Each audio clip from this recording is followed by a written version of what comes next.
sesaji itu ya. Sesaji itu kalau kita runut sejarah ya, itu yang mengajarkan itu Nabi Adam loh. Mungkin diantara pembahasan soal itu belum ada yang nyentuhin. Nabi Adam itu kan dulu menyuruh Habil dan Qabil untuk bikin sesaji di atas bukit. Mana yang diterima Allah kan itu. Saya menggambarkan Indonesia itu rumah besar. Iya. Yang di dalam rumah besar itu ada 6 kamar. Ada kamar Islam, Kristen, Hindu, Buddha, Katolik, Konghucu. Saya meyakini kalau setiap orang Indonesia kembali ke kamarnya masing-masing itu tidak akan pernah terjadi masalah. Yang menjadi masalah adalah ketika kita kembali ke kamarnya orang lain. Bahkan mengganggu tidurnya orang lain. Atau mungkin bahkan ngompol dan ngiler di kamarnya orang lain. Pasti terjadi masalah. Muhammad namina binuru hadina min Makkah hamimi nuruh sata'al madinah. Assalamualaikum warahmatullahi wabarakatuh. Waalaikumsalam warahmatullahi wabarakatuh. Subhanaka la ilma lana illa ma 'allamtana innaka antal alimul hakim. Amma ba'd. Di dalam Islam ada perintah, ada larangan. Perintah menyebabkan turunnya rahmat, larangan kalau dikerjakan menyebabkan turunnya bencana. Hal ini yang sampaikan langsung Allah lewat Rasulullah sallallahu alaihi wasallam. Di dalam Al-Quran banyak, di dalam hadis-hadis Nabi juga banyak. Sampainya perkara ini ke kita tentu lewat para ulama mu'tabar, ulama yang bisa dipercaya, bahwa orang sholat, sebab sholat maka rahmat akan turun, keberkahan akan datang. Sementara orang yang tinggalkan sholat, maka ketidakberkahan akan diturunkan oleh Allah. Dalam Al-Quran Allah sampaikan, walau anna ahlal qura amanu wattaqaw lafatahna alaihim barakatim minas sama'i wal ard.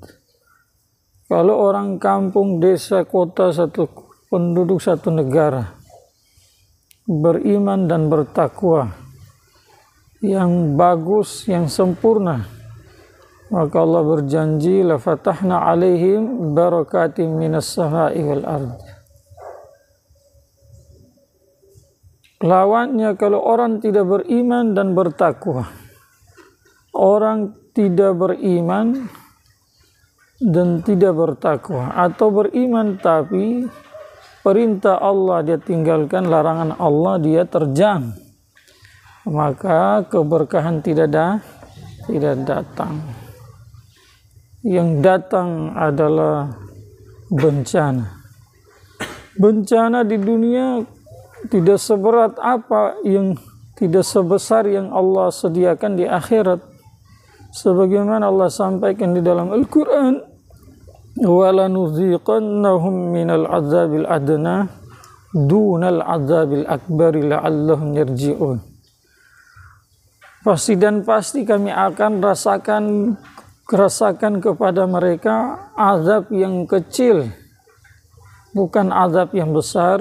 Tujuannya apa?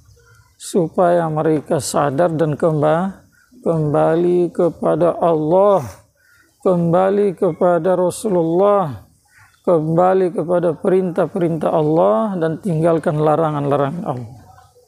Maka itu sepakat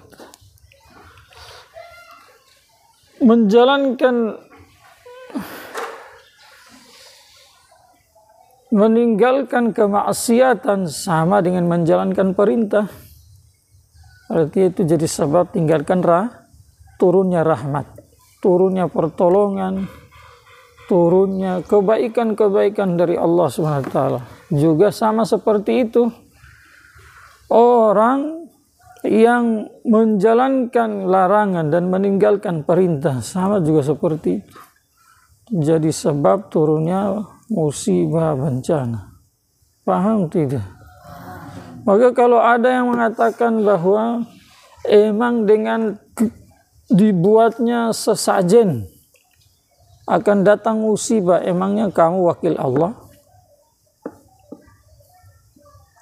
Nomor satu,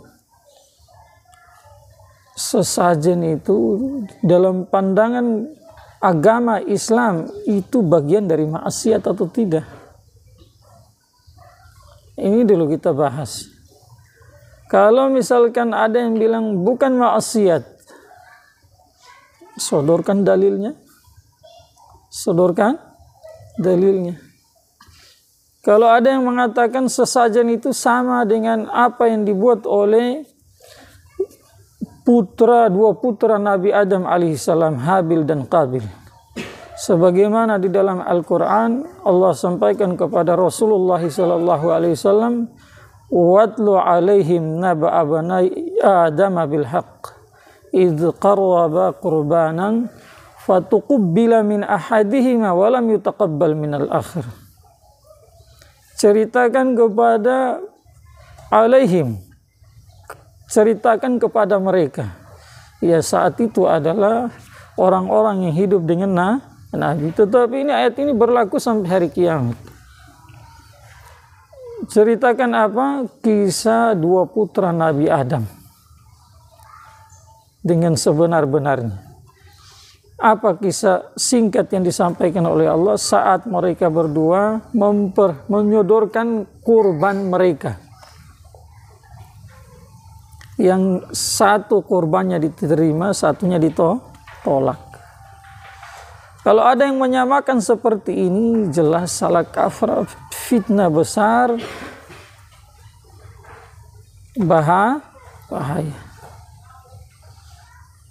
Kenapa? Karena memfitnah orang sembarangan saja itu mempeleteri atau membengkokkan sesuatu yang lurus itu kebaikan disamakan dengan kemaksiatan itu di dalam Islam, ini menjadi bahaya besar itu bagi seseorang. Jelas di dalam Al-Quran Allah sampaikan idz qarraba qurbana, saat mereka mendekatkan kurban mereka. Itu tidak cerita kisah, nanti jadi panjang. Satu, Habil sodorkan kambing yang terbaik, hewan ternaknya itu yang terbaik. Sementara Qabil karena pembangkang, maka dia sodorkan dari hasil pertaniannya itu. Kebun buah-buahan adalah dia pilih yang busuk. Maka yang diterima adalah milik siapa? Habil. Milik Qabil tidak diterima. Maka ini bukan sesajen. Apa yang dimaksud dengan korban? Mempersembahkan sesuatu karena Allah untuk mendekatkan diri kepada Allah. Sekarang kita tanya, sesajen itu apa?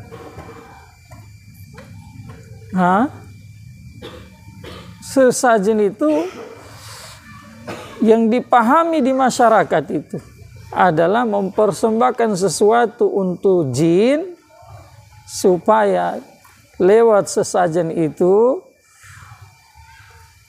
mereka terbebas dari amukan si jin. Ada satu kisah di satu kampung, di satu daerah, saya tidak usah sebut. Ini kisahnya mu'tabar. Satu kampung kemasukan jin semua. Satu kampung kemasukan jin semua. Sudah diruqyah sama pak kiainya tidak bisa. Maka ada salah satu kawan yang sedang safar saat itu. Ini dialah yang melihat dan dialah jadi sebab mereka yang kemasukan jin itu disembuhkan oleh Allah. Bahkan sebab dia, jin-jin yang kafir tadi menjadi jin yang muslim, masuk Islam. Kejadiannya bagaimana? Kejadiannya adalah orang kampung di sini tuh punya kebiasaan selalu menaruh sesajen di bawah pohon. Di pohon itu ada jin, ada hewan-hewannya jin. Kapan mereka taruh sesajen, mereka aman. Kapan tidak taruh sesajen, maka jinnya mengamuk. Akhirnya satu kampung diporak-porandakan orang-orangnya. Di dalam diri orang-orang, setiap orang di kampung itu kemasukan jin. Kesurupan semua. Paham tidak? Maka setelah tadi itu ada salah satu dari kawan kami, ya tidak terlalu dekat, tapi kami pernah jumpa di satu daerah, dia ceritakan sudah itu kisahnya. Maka dengan sebab dia itu, alhamdulillah satu kampung yang tadinya kemasukan jin, hilang semua. Jin-jin yang syarir, yang pembangkang itu, yang merusak di kampung itu semua mulai bertobat. Ketakutan semua. Maka inilah sesajen yang dipahami di masyarakat. Sekarang seperti ini kita kembalikan ke dalam ajaran Islam. Apakah ajaran seperti ini dibolehkan dalam Islam? Jelas tidak boleh. Kita sudah bahas di pelajaran berikutnya. Kalau hanya meletakkan makanan di bawah pohon saja itu meletakkan makanan untuk jin gitu kan, tapi tidak diyakini. Nomor satu, jelas itu haram karena jin tidak makan nasi. Jin tidak makan makanan. Yang jin makan sesuai dengan sabda Nabi SAW, yang jin makan adalah tulang, yang berikutnya adalah kotoran hewan ternak. Maka kalau makanan diletakkan di situ, itu di tempat yang salah, jelas di situ ada tabzirnya. Wala tubadzir tabzira, innal mubadzirina kanu ikhwana syayatin. Jangan kamu membuat satu kegiatan, satu perbuatan yang di situ ada tabzir, artinya kamu meletakkan sesuatu bukan pada tempatnya. Itu maksudnya kamu makanan yang seharusnya dimakan oleh manusia malah kamu sia-siakan seperti itu. Dan orang-orang mubadzirin adalah saudaranya syaitan. Sebagaimana syaitan itu punya kerjanya salah, maka saudaranya syaitan juga kerjanya tidak betul, juga salah. Oh, kalau ini maksiat, jelas ini jadi sebab turunnya bencana. Paham tidak? Seperti itu. Yang kedua, syariat zaman dulu sebelum datangnya Nabi Muhammad SAW, jelas syariatnya berbeda.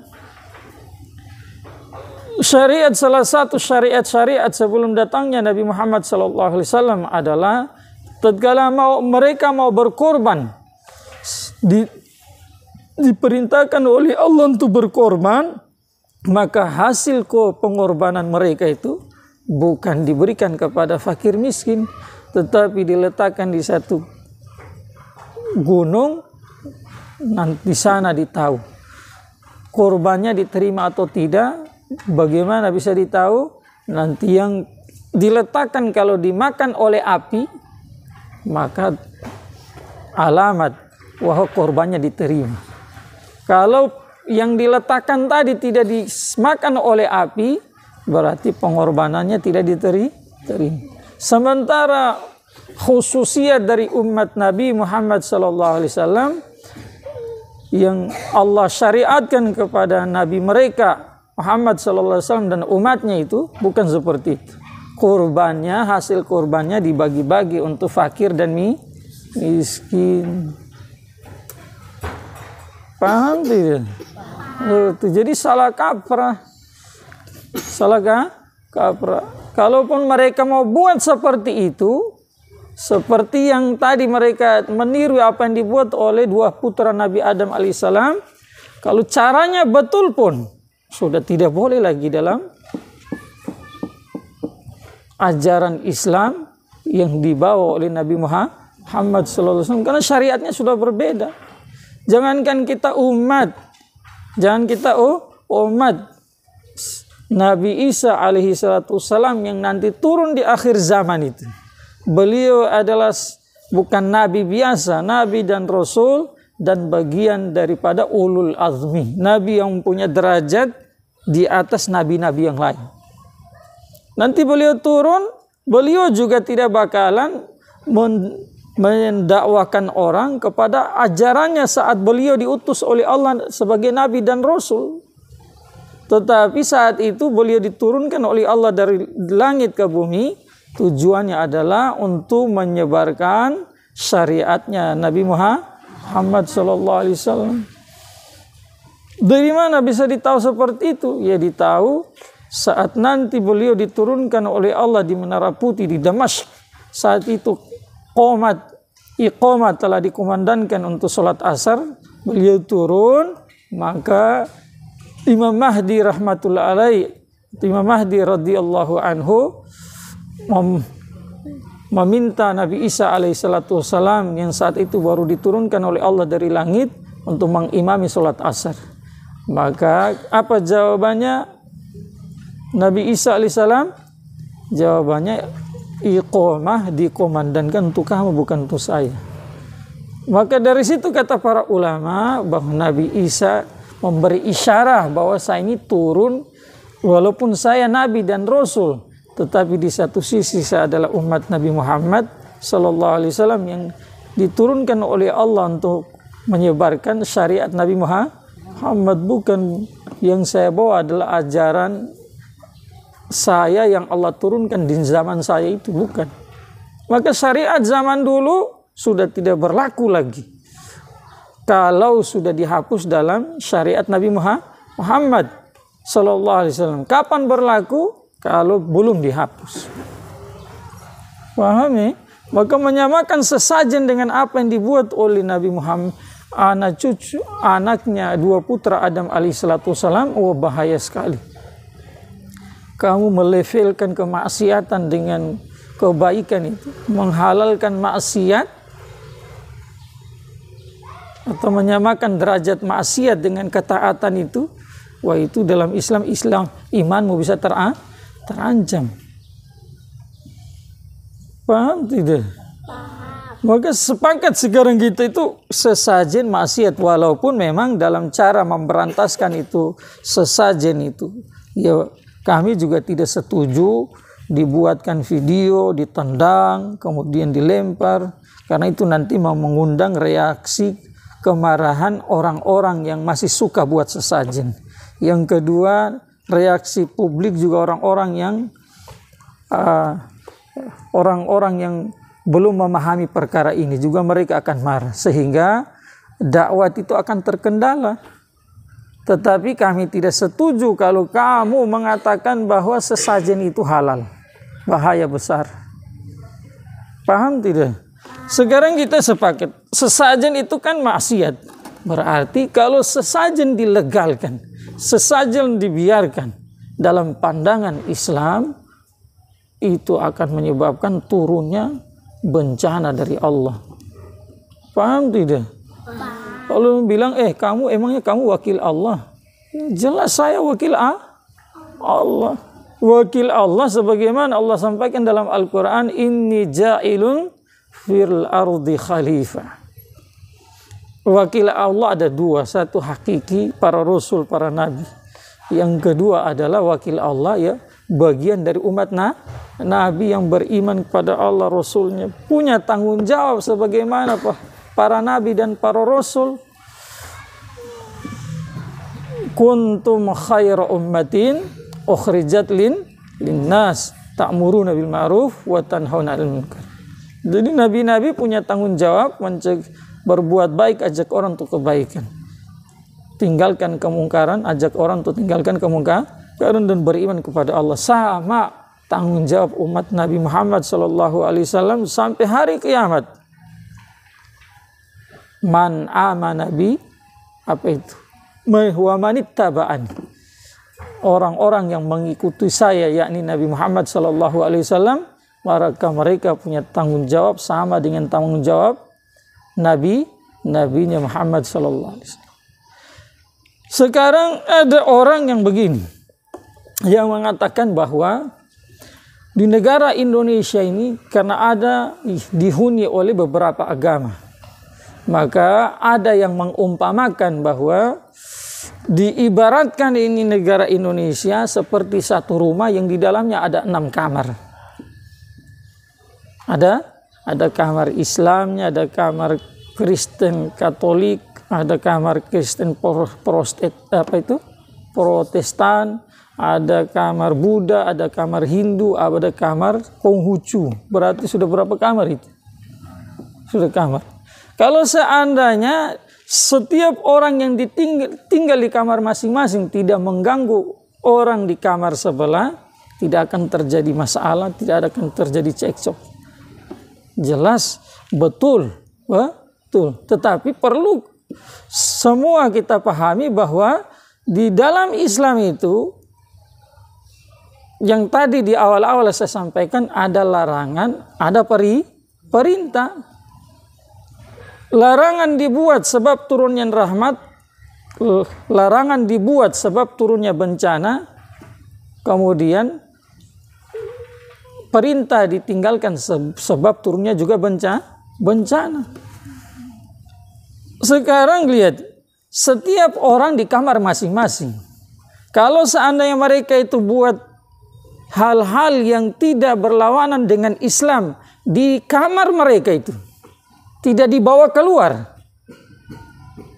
itu saja sebagai umat Nabi Muhammad SAW yang sayang kepada setiap manusia itu, sebagaimana Rasulullah SAW punya tujuan diutus yang asasnya kasih sayang, ingin selamatkan setiap manusia dari azab Allah di dunia yang sementara dan azab Allah di akhirat yang selama-lamanya itu.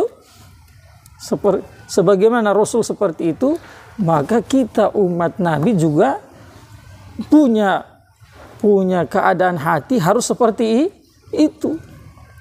Orang-orang misalkan dalam pandangan Islam, saya tidak urus agama orang lain. Dalam keyakinan kita orang Islam, orang yang sembah selain Allah tempatnya di mana? Di neraka. Sekarang orang-orang yang menyembah selain Allah di tempat ibadah mereka, taruhlah mereka tidak keluar. Kalau kita hanya diam-diam saja, berarti kita tidak sayang sama mereka. Paham tidak? Kalau kita tidak doakan mereka, berarti kita tidak sayang mereka. Itu saya, artinya mereka beribadah di kamar mereka masing-masing, yang mana tidak bawa keluar itu kegiatan. Itu saja sebagai umat Nabi Muhammad SAW harus punya ada rasa kasih sayang kepada setiap dari mereka itu. Karena keyakinan kita tanpa ragu mereka itu akan menjadi ahli neraka selama-lama. Soalnya kalau meninggal dalam keadaan seperti itu mereka buat di kamar mereka. Bagaimana kalau kemaksiatan yang menurut kacamata Islam itu amalan jelek, amalan tidak bagus, amalan yang menyebabkan bencana datang dari Allah, dibawa keluar, kita diam saja? Jelas tidak. Gambarannya begini, 6 kamar itu kalau aman-aman tidak membakar dinding, kamu bertetangga dengan agama lain, mereka hanya memasak saja, masak tidak bikin menyebabkan kamu itu terbakar dan kecelakaan sebagai berarti kamu diam saja. Artinya logikanya begitu. Tetapi kalau ada yang dari mereka mau membakar dinding, kamu diam saja? Maka dalam kacamata Islam, orang yang buat maksiat itu, salah satunya adalah sesajen yang menyebabkan turunnya murka Allah. Maka orang Islam punya keharusan untuk mencegah itu. Kenapa? Kalau tidak, sama tadi itu. Dia ada ambil korek api, bawa bensin, dia bakar rumah. Semua diam saja, jangan ribut. Ini kan kita masing-masing kan, kalau kita tegur dia nanti kita bisa saling bentrok. Subhanallah. Kalau kamu tidak tegur, kamu sendiri akan hangus, akan hancur rumahmu, tempat tinggalmu, tidak tahu nanti besok di mana kamu tinggal. Kamu bisa selamat atau tidak itu. Nomor satu. Yang kedua, kalau selamat di mana sudah rumahmu. Maka kemaksiatan yang dibuat secara terbuka, orang Islam punya keharusan untuk mencegahnya. Walaupun saya garis bawahi, kami juga tidak sependapat dalam pencegahan menggunakan kekerasan karena kita tinggal di negara hukum. Cuma kami juga tidak sependapat kemaksiatan itu dilegalkan atau bahkan dibiarkan atau dianggap itu sesuatu yang bagus, sesuatu yang tidak ada apa-apa. Kalau dibuat itu tidak menyebabkan nanti turun murkanya Allah. Wah, itu tidak sependapat, bahaya itu. Saya kasih contoh sebagaimana sabda Nabi SAW. Nabi bersabda, perumpamaan orang yang taat dan orang yang tidak taat sebagaimana ada dua kelompok yang naik di satu kapal, yang kapal itu punya dua lantai.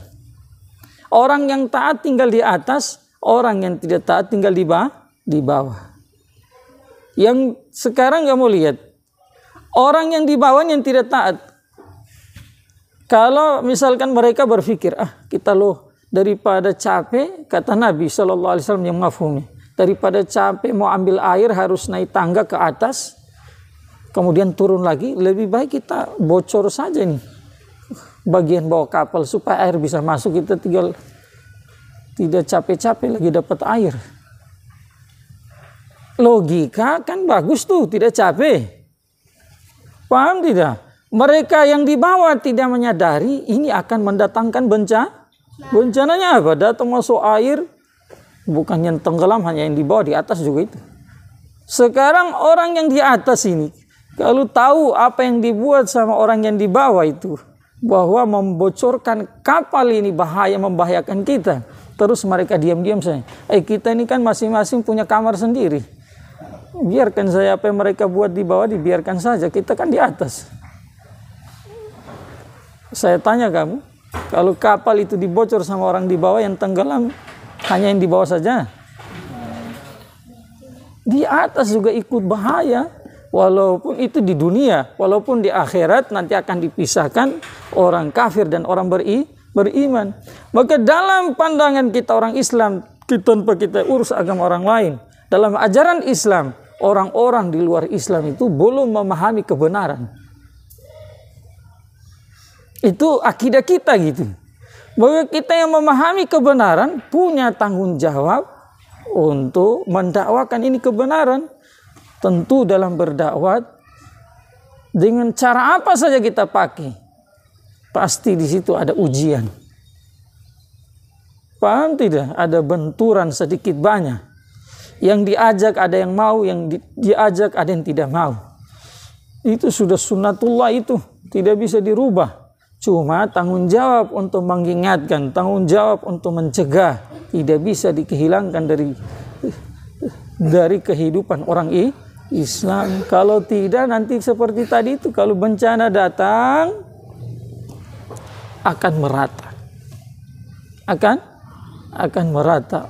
Orang di luar Islam juga akan terkena bencana, orang di dalam Islam juga akan terkena bencana. Maka kamar-kamar ada satu rumah, satu kamar ada 6 kamar tadi. Kalau dibiarkan ada yang bakar rumah, maka semua akan bakar, semua akan rugi, semua akan terkena musibah. Maka atas dasar itulah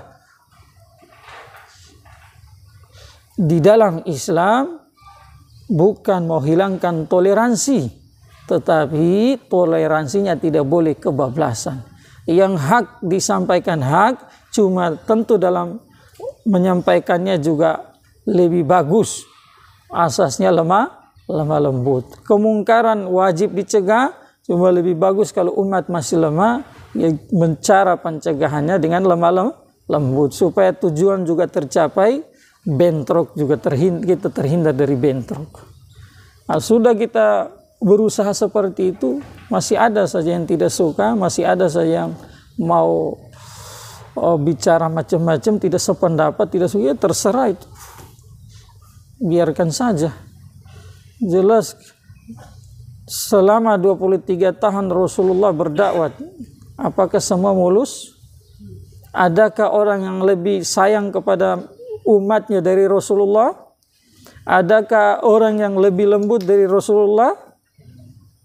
Adakah orang yang paling banyak doanya untuk umatnya dari Rasulullah? Adakah orang yang paling banyak ilmunya dari Rasulullah? Tidak ada, semua Rasulullah itu manusia komplit di seluruh dunia. Tetapi dalam dakwah mereka dakwah beliau sallallahu alaihi wasallam selama 23 tahun tidak semulus yang kita bayangkan. Makanya beliau sampaikan, uzitu fillah, saya disakiti di jalan Allah atau dalam mengajak orang kepada Allah. Tidak ada satupun disakiti seperti itu. Dan saya ditakuti-takuti dikala saya mengajak orang kepada Allah dan mengajak orang kepada agama Allah. Tidak ada satu orang yang ditakut-takuti seperti itu. Jadi itulah menjadi barometer bagi kita, orang yang paling sayang kepada manusia saja itu. Itu saya dalam berdakwah, beliau dihadapkan dengan berbagai macam tantangan. Ya kita juga sekarang seperti itu. Kalau dihadapkan dengan tantangan itu, ya kita jangan mundur, jangan sampai sebab tantangan-tantangan seperti ini malah kita mulai berubah pikiran, kita tidak mau lagi berdakwah, atau na'udzubillah yang lebih parah lagi, yang salah kita anggap itu betul, atau yang batil, yang maksiat kita mau cari-cari dalilnya dari Al-Quran untuk mengatakan itu bukan maksiat. Bahaya, nanti marah Allah itu. Bukan hanya di dunia, marah di dunia akhir. Untuk itu marilah kita sama-sama bahu-membahu, wa ta'awanu 'alal birri wat taqwa wa la ta'awanu 'alal itsmi wal 'udwan. Bertolong-tolonglah kamu dalam menegakkan hak, betul kebaikan dan ketakwaan, dan jangan bertolong-tolong dalam menyebarkan kemaksiatan dan dosa, jangan. Jadi yang hak kita sampaikan hak, yang maksiat, yang batil kita sampaikan batil. Tapi dalam penyebarannya, pelaksanaannya, ya kita harus lihat orang mana yang kita hadapi, di tempat mana yang kita berdakwah. Asal jangan sampai kita buat dengan cara kita itu artinya ikut nafsu, yang dua-duanya dari dua sisi. Ikut nafsu maksud saya di sini, kalau kita beres, kita tuntaskan kemaksiatan lewat ikut nafsu kita, bahaya juga.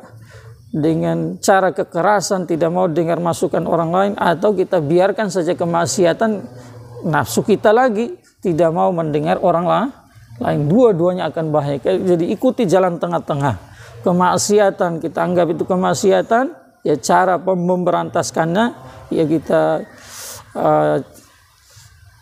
sikapinya dengan siapa yang kita hadapi itu orang. Maksudnya dengan lemah lembut. Kalau orangnya itu orangnya masih jelas masih jauh dari agama itu, asasnya selalu lemah lembut. Walaupun tidak semua dalam Islam perlu lemah lembut itu. Ada juga ketegasan gitu. Ketegasan. Seperti yang saya sudah sampaikan mengenai Rasulullah tadi itu, sallallahu alaihi wasallam. Semoga bermanfaat. Subhanallah.